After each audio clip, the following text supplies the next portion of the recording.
नाटक आन का मान।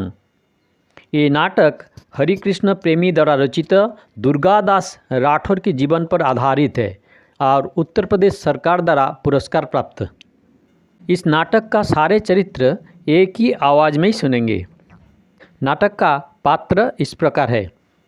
दुर्गादास मारवाड़ का सेनानायक, औरंगजेब भारत का मुग़ल सम्राट, अजीत सिंह मारवाड़ का महाराजा, बुलंद अख्तर औरंगजेब का पुत्र अकबर का पुत्र, सुजावत खां मारवाड़ का मुग़ल सूबेदार, मुकुंददास खींची मारवाड़ का एक सेनानायक, कासिम खां दुर्गादास का एक मुसलमान अनुचर, ईश्वरदास औरंगजेब का दूत, सफ़ीउतुन्निसा औरंगजेब का पुत्र अकबर का पुत्री, जीनतुन्निसा औरंगजेब का एक पुत्री, मेहरुन्निसा औरंगजेब का एक पुत्री। नाटक आन का मान भाग 9। तीसरा अंक। समय रात का पहला पहर। मरुभूमि का रेतीली मैदान में 2-3 शिलाखंड पड़े हैं। रंगमंच पर इस प्रकार का प्रकाश किया जाए कि दुधिया चांदनी का आभास हो। जिस समय पर्दा उठता है, आज़ादी सफ़ीउतुन्निसा एक शिला पर बैठी हुई गीत गा रही है। जान पड़ता है उसके अंतःकरण की उदासी की सीमा में दूर हुई है। उसके जीवन में स्वाभाविक उल्लास का आगमन नहीं हुआ है। अब भी उसकी आंखों में उदासी की झलक दिखाई देती है, जो गीत में स्पष्ट होती है। सफ़ीउतुन्निसा गा रही है, अगर पंख मैं भी पा जाती, नभ के पार तरित उड़ जाती। भूमि बनी है नरक भयानक, बना समीरण भी संहारक, जहाँ सांस लेना भी पातक। घुट घुट कर मैं जीऊँ कहाँ तक, जीना मुश्किल मत न आती। अगर पंख मैं भी पा जाती, नभ के पार तरित उड़ जाती। जहाँ फूल भी सुल बने हैं, अपने भी प्रतिकूल बने हैं। मन के सपने धूल में है, केवल दुख अनुकूल बने हैं। किसको जीवन गीत सुनाती, अगर पंख मैं भी पा जाती, नभ के पार तरित उड़ जाती। हार गले का सांस बना है, स्नेह यहाँ अभिशाप बना है। मधुमय गीत प्रलाप बना है, जीवन ही संताप बना है। खुद अपने सर से घबराती, अगर पंख मैं भी पा जाती, नभ के पार तरित उड़ जाती। अजीत सिंह का प्रवेश। उसे देखकर सफ़ीउतुन्निसा उठकर खड़ी हो जाती है, जाने का उपक्रम करती है, किंतु अजीत सिंह मार्ग रोकता है। अजीत सिंह बोला, इतनी घृणा करती हो मुझे कि मुझे देखते ही यहाँ से जाने लगी हो। सफ़ीउतुन्निसा बोली, घृणा ही कर पाती तो दूर जाने की आवश्यकता नहीं रहती। अजीत सिंह बोला, इसका अर्थ हुआ कि स्नेह करने वाला ही दूर भागते हैं। सफ़ीउतुन्निसा बोली, जब हृदय स्नेह करने के लिए स्वतंत्र नहीं होता, तो वह जिससे स्नेह करता है उससे दूर भागता है। अजीत सिंह बोला, स्नेह करने के लिए सभी व्यक्ति स्वतंत्र है। सफ़ीउतुन्निसा बोली, यदि वह अपने कर्तव्य की तरफ से आग मूंद ले। अजीत सिंह बोला, स्नेह और कर्तव्य प्रतिद्वंदी नहीं है। सफ़ीउतुन्निसा बोली, कभी कभी उनका परस्पर झगड़ा हो जाता है महाराज। अजीत सिंह बोला, वह तुम्हारा भ्रम है शाहजादी। सफ़ीउतुन्निसा बोली, नहीं, मनुष्य जीवन में हर पद पर स्नेह और कर्तव्य का संघर्ष देखते हैं। जो राजपूत है जानते हैं कि माता अपने पुत्रों के मस्तक पर टीका करके, पत्नी के हाथ में तलवार देकर और बहन व भाई के हाथ में राखी बांधकर उन्हें रणभूमि में प्राणोत्सर्ग करने के भेज देती है। क्या उसका यह अर्थ है कि माँ अपने बेटे को प्यार नहीं करती? पत्नी पति की मृत्यु की सुख पाएगी या बहन भाई की मौत चाहती है? प्रेम तो वही चाहेगा कि अपने प्रियजन को मृत्यु के मुंह से जाने से रोके, किंतु कर्तव्य की पुकार को सुनने वाले प्रेम की आवाज़ को नहीं सुनते। अजीत सिंह बोला, किंतु वीरता केवल राजपूतों में सीमित नहीं है शाहजादी। मुझे विश्वास है कि यदि तुम मेरे सुने जीवन के सहचरी बनो तो सदा ही मुझे उत्साह और प्रेरणा देती रहोगी। तुम्हारा प्रेम कभी मेरे कर्तव्य के पथ में पहाड़ बन खड़ा नहीं होगा। सफ़ीउतुन्निसा बोली, किंतु मुझे जीवन संगिनी बनाने की आपकी इच्छा ही अपने कर्तव्यों को भूल जाता है। अजीत सिंह बोला, ऐसे तुम क्यों समझते हो शाहजादी? सफ़ीउतुन्निसा बोली, इसके लिए कि मैंने हिंदुस्तान का इतिहास पढ़ा है। इतिहास पढ़ने के अतिरिक्त मैं आप लोगों के बीच रह रही हूँ। आयु के हिसाब से संसार भले ही मुझे अबोध बच्ची कह ले, लेकिन अनुभवों में मुझे कुछ सोचने विचारने के लिए बाध्य किया है। मैं भली भांति जानती हूँ कि मारवाड़ की महारानी के रूप में मुझे आपका सामंत दल कभी स्वीकार नहीं करेगा। अजीत सिंह बोला, मैं मारवाड़ का महाराजा हूँ, मेरी आज्ञा सामंतों को माननी होगी। शोभितुन्निसा ने बोली, भले ही आप महाराज। आपने हाथ से अपना मस्तक काटकर अपने राजा के सम्मुख उपस्थित कर देने वाले राजभक्त सामंत भी राजा को परंपरागत लीक को तोड़ते देखेंगे तो उसका मस्तक काटने के लिए प्रस्तुत हो जाएंगे। प्रेम बड़ा विश्वासी होता है, इसलिए आप विश्वास करते हैं अपने सामंत की अपनी प्रति अटूट श्रद्धा पर, किंतु नहीं जानते हैं कि यह श्रद्धा भीतर से खोखली है, बालू की भीत है। मारवाड़ में जिस प्रकार बालू के बड़े बड़े टीले बन जाते हैं वो देखने में पहाड़ियों से नज़र आती है, किंतु वायु का प्रचंड वेग उन्हें उड़ाकर एक स्थान से दूसरे स्थान पर स्थापित कर देता है। उसी प्रकार का ही श्रद्धा महाराज। अजीत सिंह बोला, किंतु मैं कोई अपराध तो नहीं कर रहा शहजादी। हमारा इतिहास कहता है कि सम्राट चंद्रगुप्त मौर्य ने क्षत्रिय होते हुए भी यूनानी सम्राट सेलुकास की पुत्री से विवाह किया और चाणक्य के ब्राह्मणत्व ने इस विवाह को आशीर्वाद किया था। शोभितुन्निसा बोली, भारत का स्वर्ण युग था महाराज। उतनी उदारता और उतनी शक्ति अब कहाँ है आपके देश में, आपके समाज में। प्रेम कोई बंधन नहीं मानता, इसीलिए एक बार सम्राट अलाउद्दीन खिलजी की एक पुत्री जालौर के राजा कनड़ देव का पुत्र विक्रम को अपना हृदय दे बैठे थे। अलाउद्दीन खिलजी हिंदू रानियों और राजकुमारियों को अपने रहम में लाने में आनंद पा सकता था, किंतु उनकी पुत्री एक राजपूत राजकुमार के रंगमहल में जाए, इसके बड़ा अपमान उसका और क्या हो सकता था। प्रेम तो अंधा होता है। उसकी पुत्री ने अपने पिता की भावनाओं की चिंता नहीं की, वह अपने हठ पर दृढ़ रही। अंत में सम्राट ने इस विवाह की स्वीकृति दे दी। अजीत सिंह बोला, वही उचित था। इस उदाहरण से सिद्ध होता है कि अलाउद्दीन खिलजी सम्राट औरंगजेब की अपेक्षा उदार था। शोभितुन्निसा बोली, संभवतः यह उसकी प्रथम उदारता थी। यदि इस उदारता का उपयोग राजपूत करने का साहस करते तो कदाचित अलाउद्दीन की कटुता, हिंसक प्रवृत्ति और संकीर्णता में कभी आ जाती, लेकिन ऐसा नहीं हो सका। जालौर का राजकुमार बारात लेकर विवाह करने वाले के लिए जो दिल्ली से आया तो वही का होकर रह गया। राजपूत राजकुमार यवन कन्या को जीवन सहचरी बनाता तो आकाश धरती पर नहीं टूट पड़ता, संपूर्ण राजपूत जाति को नरक में नहीं जाना पड़ता। इस बात ने अलाउद्दीन के जले हुए हृदय में नमक छिड़का दिया। वह बदला लेने के लिए पागल हो उठा। उसने जालौर पर आक्रमण किया। राजा कनेर देव, राजकुमार विक्रम और सहस्र राजपूतों को मौत की घाट उतार दिया। क्या आप इसी इतिहास की पुनरावृत्ति चाहते हैं? अजीत सिंह बोला, अजीत सिंह जालौर के राजकुमार की भांति कायर नहीं है। वह मारवाड़ की राजगद्दी छोड़ देगा, लेकिन आपने प्रेम का अपमान नहीं होने देगा। शोभितुन्निसा बोली, और इस प्रकार आपने धनी के लिए राठौर की आन का मान रखने के लिए प्राण देने वाले सहस्र दिवंगत आत्माओं का अपमान करेंगे। नहीं महाराज, मैं आपको पतन के इस गर्त में नहीं गिरने दूंगी। अजीत सिंह बोला, असल बात यह है शहजादी कि तुम्हारा अभिमान और तुम्हारे संस्कार ही तुमसे मेरा अपमान करा रहा है। शोभितुन्निसा बोली, कैसा अभिमान, कैसे संस्कार? अपने हृदय में मैंने कभी नहीं सोचा कि मैं मुग़ल शहजादी हूँ। मैंने राजस्थान में जन्म लिया है, वही अपने जीवन की 16 बसंत पूर्ण की है। मैं खुदा से चाहती हूँ यहाँ की मिट्टी में चिर निद्रा में सो जाऊँ। यद्यपि दुर्गादास जी ने मुझे मुस्लिम धर्म और संस्कृति में पूर्णतः परिचित कराया है, लेकिन यह परिचय पुस्तकों द्वारा हुआ है। मुसलमानों में केवल काका कासिम खां को जानती हूँ या अपनी उस्तादानी को, जिन्हें दुर्गादास जी ने आजमेर से बुलाकर मेरी शिक्षा के लिए रखा है। किंतु हिंदुओं को तो मेरी आँखों ने देखा है, उसका निश्चल प्यार पाया है। स्वप्न में भी मैं किसी हिंदू का अपमान नहीं कर सकती।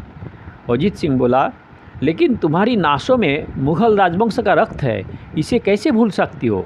सफ़ीतुन्निसा बोली, मेरा दुर्भाग्य है कि मुझे इस सत्य से अवगत कराया गया है। दुर्गादास जी की उदारता इसके लिए अपराधिनी है, किंतु इस बात को भी नहीं भूलिए महाराज कि मेरी माँ साधु हृदय दारासिकों की पुत्री थी। इस महापुरुष ने धर्म के आधार पर मनुष्य और मनुष्य में कभी भेद नहीं किया।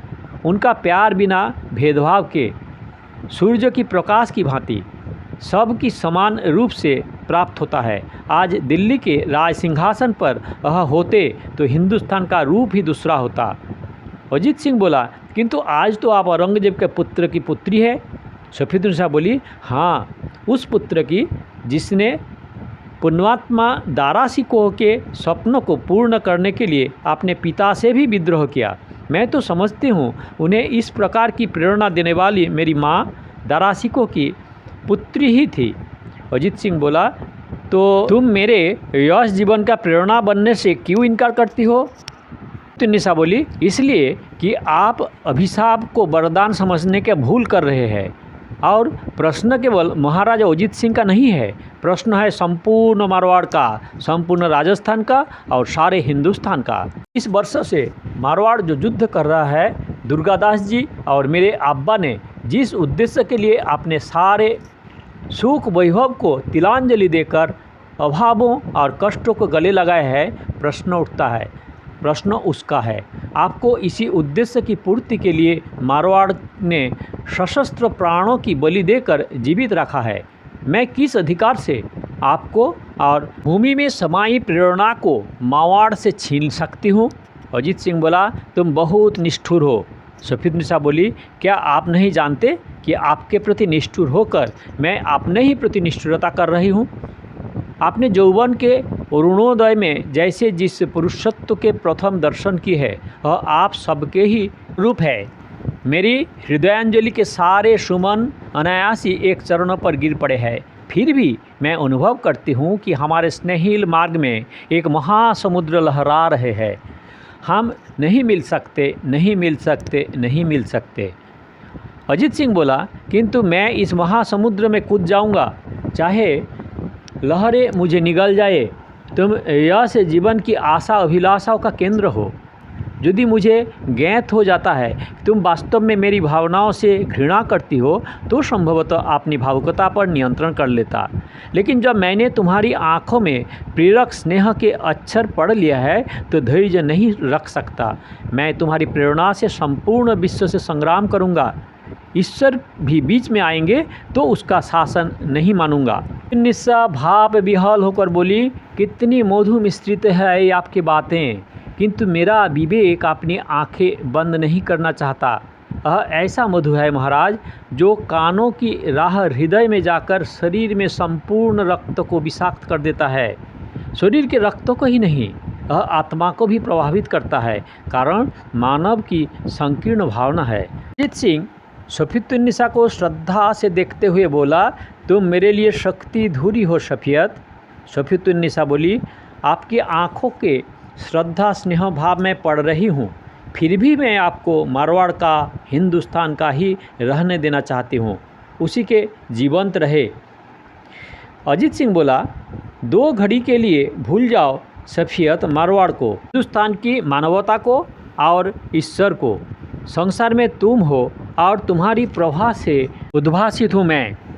आओ, आकाश के 2 चंचल नक्षत्र की भांति हम शिला पर बैठ जाएं। अजीत सिंह सफ़ीतुन्निसा को शिला पर बैठाना चाहता है, लेकिन सफ़ीतुन्निसा नहीं बैठती। सफ़ीतुन्निसा बोली, नहीं महाराज, आपके पास बैठ जाऊं, ऐसी शुभ घड़ी नहीं आई। अजीत सिंह बोला, तब यह घड़ी कभी आएगी भी? सफ़ीतुन्निसा बोली, यह घड़ी तब आएगी जब मैं दिल्ली के राजमहल में रहूंगी और आप अतिथि बनकर आएंगे।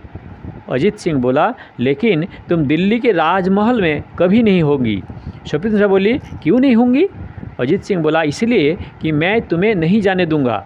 सफ़ीतुन्निसा बोली, क्यों? वहाँ पहुँचने पर मैं आपकी पहुँच के परे हो जाऊंगी और तुम्हारा प्यार या तुम्हारी तलवार मुझे वापस लाने में असमर्थ है।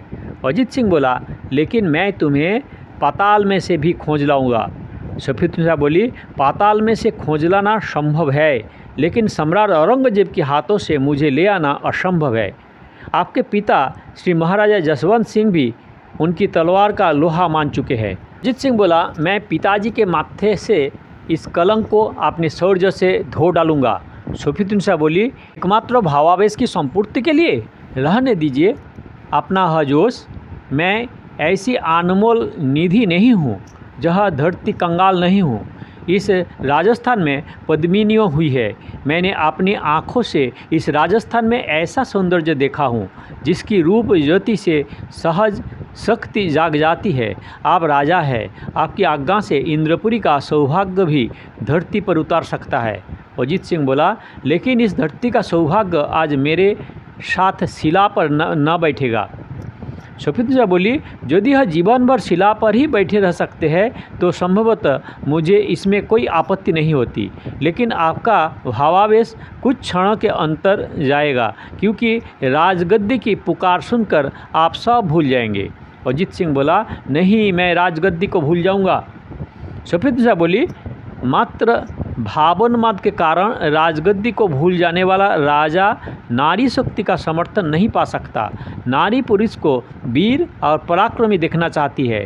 अजीत सिंह बोला, स्वेच्छा से राजगद्दी को त्याग देना ही महान पराक्रम है शफीउद्दीन। पुरुषोत्तम राम ने अपने इच्छा से राजगद्दी को छोड़ दिया है। मैं भी उन्हीं का वंशज हूँ। शफीउद्दीन बोली, उन्होंने तो लोक रंजन के लिए नारी को भी त्याग दिया था।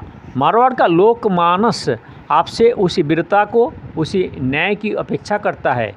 अजीत सिंह बोला, मैं तुमसे तर्क में नहीं जीत सकता, लेकिन नारी स्नेह शक्ति है, इससे विरोध में कोई तर्क नहीं सुनता। मुझे मेरे साथ इस शिला पर रुकना ही होगा। अजीत सिंह फिर शफीउद्दीन को अपने पास शिला पर बैठाना चाहता है। शफीउद्दीन बैठ भी जाती है, लेकिन जैसे ही उसके सामने से हटता है तो उठकर भागती है। अजीत सिंह पीछा करता है। इतने में ही बुलंद अख्तर प्रवेश करता है। उसे देखते ही अजीत सिंह और शफीउद्दीन अपने अपने स्थान पर रुक जाती है। बुलंद अख्तर शफीउद्दीन से बोला, मैं तुम्हें हवेली में खोज रहा था और तुम यहाँ महाराज के साथ छिपापाती खेल रहे हो। अजीत सिंह बोला, वह मुझसे बहुत लंबी छिपापाती खेलना चाहती है और ऐसी जगह छिप जाना चाहती है जहाँ से मैं इन्हें पा ना सकूं। शफीउद्दीन बोली, और मुझे ये बंदी बना लेना चाहते हैं। बुलंद अख्तर बोला, बंदी तो हम है ही है आपके। अजीत सिंह बोला, आप आतिथ्य को बंधन समझते हैं शाहजादा हुजूर। बुलंद अख्तर बोला, मुझे शाहजादा हुजूर ना कहिए महाराज। अजीत सिंह बोला, तो क्या कहूँ? बुलंद अख्तर बोला, बुलंद अख्तर कहिए, भाई कहिए। अजीत सिंह बोला, तो आप भी भविष्य में मुझे महाराजा नहीं कहिएगा। बुलंद अख्तर बोला, आप तो है ही महाराज। मारवाड़ की सारी प्रजा आपको महाराजा मानती है और आपकी प्रजा के रूप में मैं भी आपको महाराजा मानता हूँ। अजीत सिंह बोला, आप और मेरी प्रजा क्यों लज्जित करते हैं आप मुझे? बुलंद अख्तर बोला, 20 वर्ष से आपका अन्न खा रहा हूँ। अजीत सिंह बोला, हमारी कोई पीढ़ियों ने आपके पूर्वजों का अन्न खाया होगा। बुलंद अख्तर बोला, अपने पूर्वजों से बुलंद अख्तर कोई संबंध है? इसे भूल जाना चाहता हूँ। अजीत सिंह बोला, लेकिन क्यों? बुलंद अख्तर बोला, याद रखने में बहुत झंझट है। अजीत सिंह बोला, क्यों? बुलंद अख्तर बोला, याद आने पर कि मैं बादशाह की वंश में जन्मा हूँ, बादशाह की आकांक्षा होती है। अजीत सिंह बोला, तो क्या बुरी बात है? बुलंद अख्तर बोला, तो वाह, खुदा और सब कुछ प्रदान करे, बादशाहत ना बख्शे। शफीउद्दीन बोली, भाईजान, घृणा है तुम्हें बादशाहत से? बुलंद अख्तर बोला, तुम्ही ने तो एक दिन कहा था, जब तक संसार में राजा, महाराजा और सम्राट है, संसार में खेली जाने वाली खून की होली बंद नहीं होगी। अजीत सिंह बोला, राजा, महाराजा और सम्राट नहीं होंगे तो लुटेरों से प्रजा की रक्षा कौन करेगा? शफीउद्दीन बोली, प्रजा स्वयं अपनी रक्षा करेगी, और सच बात तो यह है कि राजा, महाराजा और सम्राट ही तो सबसे बड़े लुटेरे हैं। प्रजा की गाड़ी कमाई का धन लूट लूट कर अपने कोष भरता है और उससे अपने विलास का साधन जुटाना ही तो उसके काम है। अजीत सिंह बोला, तब तो तुम्हें मुझसे छिपापाती नहीं खेलनी चाहिए। बुलंद अख्तर बोला, छिपापाती से बादशाहत का क्या संबंध महाराज? अजीत सिंह बोला, मैं इन्हें पकड़ लेना चाहता हूँ। बुलंद अख्तर बोला, सो तो आपने पकड़ ही रखा है हमें। अजीत सिंह बोला, लेकिन यह कहती है मैं भागकर सम्राट औरंगजेब के पास छिप जाऊंगी। बुलंद अख्तर बोला, उससे तो अच्छा है कि समुद्र के किनारे जाकर उसे छलांग मार दो, या इतनी दूर न जाते बने तो किसी भूखे सिंह के जबड़ में आपको खपड़ी दे दो। अजीत सिंह बोला, तो आप और मैं इस बात से सहमत है कि इन्हें औरंगजेब के पास नहीं जाना चाहिए।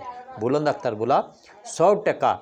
सफीउद्दीनसा बोली, लेकिन एक बात में तो आप इतनी सहमत नहीं हो सकते। बुलंद अख्तर बोला, किस बात में? सफीउद्दीनसा बोली कि यह मुझे पकड़ ले।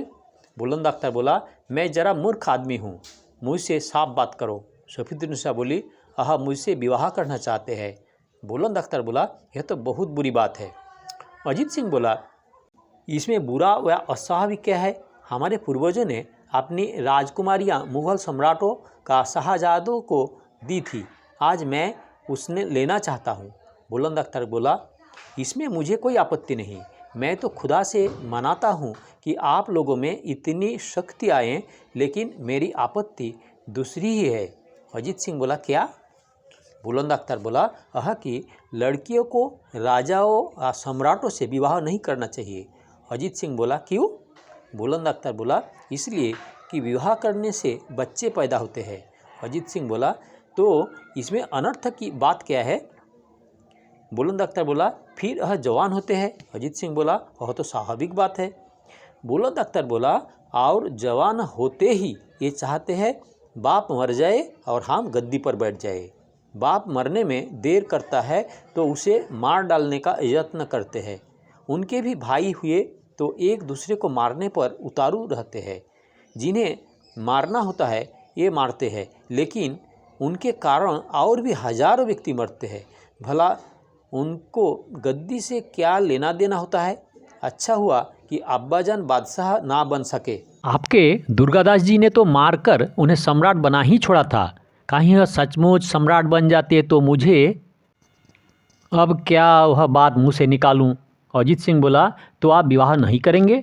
बुलंद अख्तर बोला, मुझे विवाह करने में क्या खतरा है, मैं कहाँ का सम्राट हूँ। श्री हरि कृष्ण प्रेमी का नाटक आन का मान कहानी का ये 9वां भाग समाप्त है। दया करके सब्सक्राइब करें, लाइक करें, शेयर करें और पूरा वीडियो शुरू से देखने के लिए काकन बाशु में क्लिक करके वीडियो देखें और अगले वीडियो के लिए दया करके इंतज़ार करें।